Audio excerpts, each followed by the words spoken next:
Olha, aulinha curtinha, né? 20 minutos por aí. Mas, ó, tem 10 horas. Não vai dar pra ver direito, né?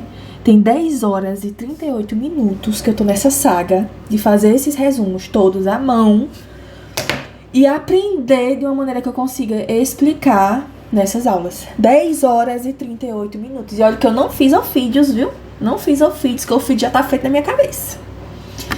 Eita, mas realmente pra mim é muito eficiente mesmo. Espero que consiga ajudar alguém. Mas a principal interessada em ser ajudada sou eu mesma. Vamos lá, parasitoses. Delicinha, facinho de entender. É só conseguir caracterizar, tipo, individualizar cada parasitose e lembrar de como é que funciona a fisiopatologia, como é que ela afeta o nosso corpo. E assim você vai associando com os sintomas. Eu gosto muito de pensar assim. Quando eu penso em uma parasitose, de cara eu já quero pensar em um sintoma que seja bastante característico daquela parasitose. E nesse caso, a giardíase, quando pra mim fala em giardíase, eu lembro de diarreia explosiva. Pronto, falou em diarreia explosiva, eu consigo me lembrar automaticamente de giardíase. Tem também uma das características fezes com odor fétido. Mas que cocô que não fede? Que cocô que cheira a rosas? Mas aí isso me faz pensar que as fezes da giardíase são mais fedorentas ainda. Por isso que eles fazem questão de dizer que tem o odor fétido. A dor da giardíase é como uma cólica. E o agente é a Giardia lamblia, um protozoário, tá? A epidemiologia é muito prevalente em países subdesenvolvidos, assim como todas as parasitoses. 200 milhões de casos são diagnosticados anualmente, 20 a 30% em países subdesenvolvidos. No Brasil é um problema de saúde pública que acomete mais crianças e locais com saneamento básico precário. E aí, à medida que a gente vai estudando, a gente vai entendendo todos os porquês. Por que a diarreia explosiva? Por que acomete mais crianças? Então, vamos vendo e vocês vão entender. Quais as formas de contaminação? Pela água contaminada com as fezes de um humano infectado. E aí, nessas fezes, vamos ter os cistos, porque a giardia, ela tem a apresentação de cisto e tem a apresentação de trofozoído. O cisto é a forma resistente, e bote resistente nisso, viu? Infectante. Então, água contaminada com os cistos. E também é fecal oral. Então, o paciente tem contato com as fezes contaminadas e bota a mão na boca. Então, qual é o ser humaninho que adora botar tudo, botar a mão na boca? Criança. Então, por isso que é um dos motivos das crianças serem mais prevalentes com a giardíase. Tá? E aí, a fisiopatologia. Após a ingestão desses cistos, ocorre a excistação no duodeno, onde o cisto libera 2 trofozoídos, que é a forma ativa da doença e patogênica. Esses trofozoídos, eles se fixam na mucosa do intestino delgado, principalmente duodeno e jejum. E alguns deles se encistam novamente e são eliminados pelas fezes. E aí acontece a recontaminação, tá? Esses trofozoídos, a giardia, ela não invade a mucosa, ela não, tipo assim, invade os tecidos adjacentes, ela não invade a mucosa, ela se prende à mucosa, ela se fixa. Aqui tá a mucosa e ela fica aqui. E isso tem consequências. A consequência de ter ela ficar aderida à parede intestinal é justamente uma das causas para a diarreia explosiva. O fato dela ficar aderida impede a absorção de nutrientes, principalmente de água. Então, eu vou ter fezes com uma quantidade muito grande de água, o que leva a ser explosiva. A explosão é porque tem muita água, além de gases e tudo mais. Então, eu vou ter uma baixa absorção de nutrientes, eu posso ter atrofia das microvilosidades intestinais e a destruição também dessas microvilosidades, tá? O interessante, como a giardia, ela é bem, sim, de altamente contaminação, porque os cistos, eles são muito infectantes e eles podem permanecer viáveis durante semanas em água fria. Então, Então, é muito perigosa. E é uma questão muito de, além de saneamento básico, mas também de higiene pessoal, de lavar as mãos. Já que ela é fecal oral, fecal oral, fecal oral. E eu fazendo o gesto como se eu tivesse com medo da giardia, que horror. A sintomatologia, na forma aguda, a gente tem a diarreia explosiva, aquosa, fétida, sem muco nem sangue. É importante destacar isso, porque isso aqui já serve como uma diferenciação, principalmente a diferenciação entre diarreia e desinteria, que a gente vai ver na amebíase. A forma crônica é a síndrome da má absorção. Então, não vai estar absorvendo nada no intestino do paciente, então ele vai ter várias consequências em relação a isso, tá? O diagnóstico é feito pelo exame parasitológico de fezes, então são 3 amostras em dias alternados, e é interessante fazer uma, eu não lembro se é croprocultura ou é coprocultura, tô esquecida, mas é um desses dois, que ele pode ser feito para diagnóstico diferencial e diferenciado de bactéria, tá? Porque também tem bactéria, mas eu esqueci o nome da bactéria. Lindia, não sei. É alguma bactéria que dá esses mesmos sintomas da giardíase. E o tratamento, metronidazol, via oral, de 5 a 7 dias. E a nitazoxanidina é bem tolerada em crianças. É interessante a gente ver o tratamento em crianças também, porque a criança é bem acometida com as parasitoses, né? Quem nunca teve um vermezinho quando criança? E aí pulamos para a amebíase. Quando eu penso em amebíase, de cara eu penso em desinteria. E aí a diferença de desinteria e diarreia é que a desinteria são fezes com sangue e ou muco.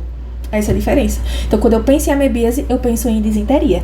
E aí eu vou entender por que a amebíase causa essas fezes com sangue ou muco. E quando eu entendo isso, gente, parece que abre uma caixinha assim na cabeça, que todos os sintomas vão sendo explicados, o tratamento vai sendo explicado, as consequências a longo prazo vão sendo explicadas, tá?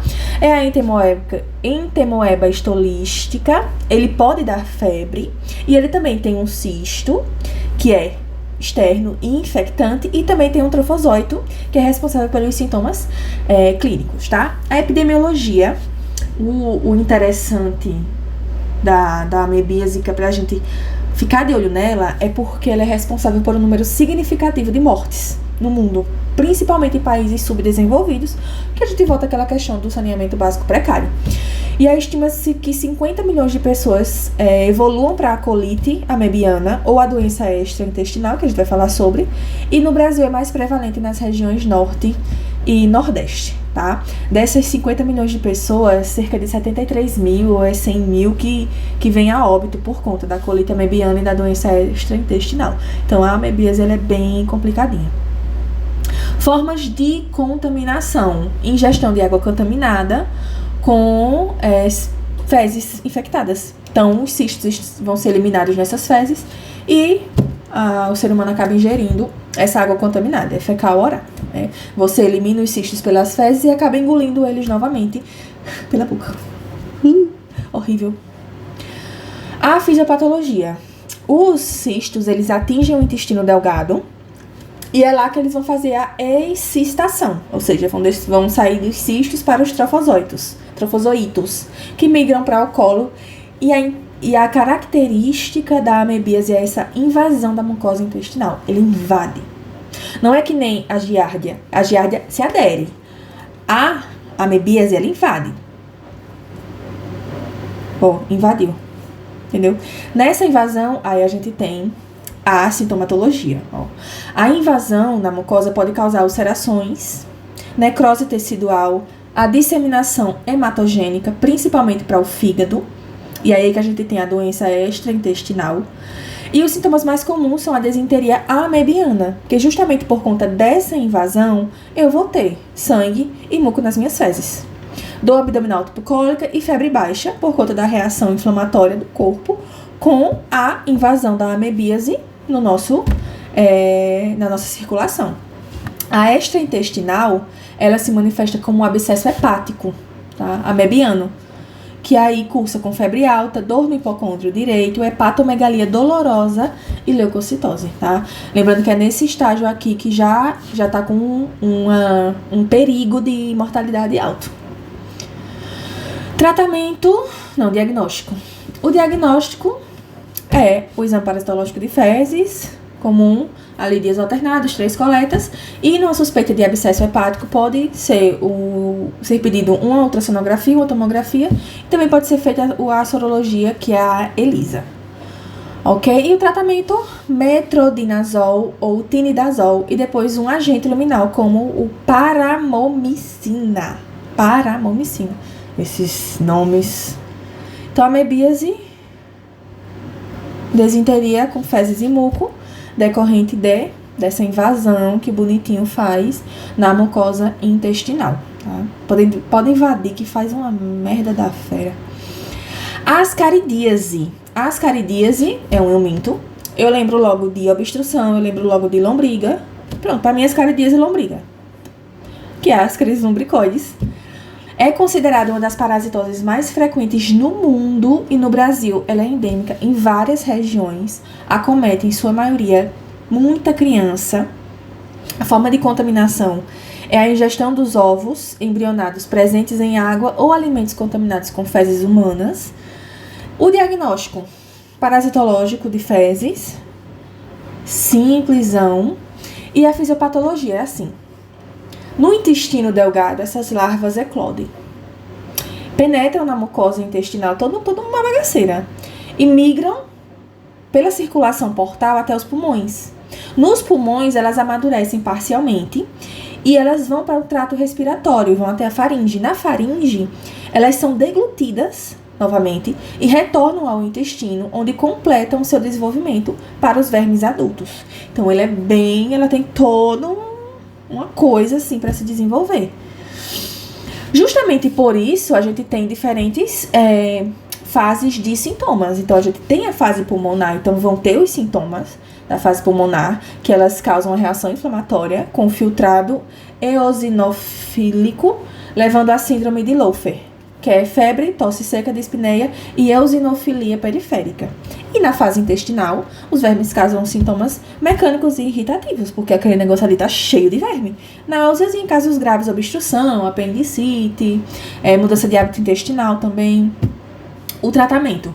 Quando ainda tá, tipo assim, numa fase controlável por medicamentos, são os antiamínicos de amplo espectro, tipo albendazol, mebendazol. Mas existem fases que é preciso cirurgia para desobstruir, né? Cara, às vezes fica tão ruim, o negócio fica tão ruim, que a larva sai pelo nariz, pela boca, pelo ânus,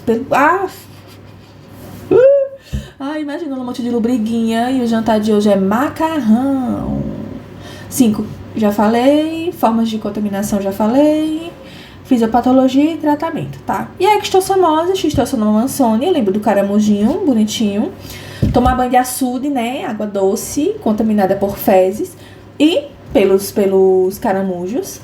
É endêmica no Brasil, então a incidência maior em Minas Gerais, Bahia, Pernambuco, Alagoas. Eu acho que eu vi, ou a gente discutiu também na tutoria, que era em Sergipe também. Acho que sim. E estima-se que mais de 1,5 milhão de brasileiros estejam infectados com a ectossomose. E ela é chamada de heteroxêmico, porque ele possui 2 hospedeiros. O hospedeiro humano, que é o definitivo, e o caramujo, que é o intermediário. Então, a intoxicação, a contaminação pela ectossomose precisa do caramujo. Tanto é que em muitos açudes e riachos são colocados peixes que se alimentam desses caramujos como uma forma de controlar essas infecções. Mas a infecção começa quando os cercários liberados na água pelos caramujos penetram ativamente na pele humana. E aí é formado os equistossômulos, que migram via circulação até o fígado, onde amadurece e tornam-se vermes adultos. No local onde há essa contaminação, pode haver uma urticária, uma coceira, mas a sintomatologia ela decorre mais da resposta imunológica. E a fase aguda pode ter febre, dor abdominal, diarreia, urticária e eosinofilia, que é a febre catayama. Na fase crônica, a inflamação granulomatosa pode levar à fibrose hepática periportal, que eu vi que é fibrose de Simers. Simers? Deve ser Simers que fala. Cadê? Não coloquei o diagnóstico não, foi? Coloquei. O diagnóstico é a detecção de ovos pelo método Catocates. Método Catocates. Eu tô na dúvida, mas eu tô achando. Olha, é assim que a pessoa pega verme? É assim que a pessoa pega verme, botando tudo na boca. E eu falando da criança. Cara, eu acho que o Catocates, ele é aquele exame que você meio que faz uma peneira, né? É uma peneira. Método Catocates. É? Ou não? Tô doida. Qual é o da peneira, gente? Não, tá parecendo não que é peneira. Não, gente, acho que não é da peneira não. Da peneira deve ser outro. Enfim, é pelo método Catocates, muito fácil de lembrar, porque os outros são todos pelo parasitológico simples, e esse é o único diferente. E o tratamento é o Praziquantel. Gente, cara, pra mim, assim, o parasitológico foi o mais simples, as parasitoses foram as mais simples. E é isso, eu espero que vocês tenham gostado das minhas mini videoaulas. Lembrando que, pô, isso é um resumo, né? Eu demorei 10 horas e 40 minutos pra fazer, mas aí é um resumo, né? Tipo uma super aula. É importante que a gente sempre se aprofunde, mas eu espero que ajude, que pelo menos assim, ali pré-prova, no domingo, à noite, dê pra dar uma assistida, dê pra dar uma risadazinha dos meus memes. E é isso. Beijos. E não prometo nada, porque vocês sabem que eu tenho problemas mentais. Então, se me der coragem, se me der a louca, eu faço pra farmácia.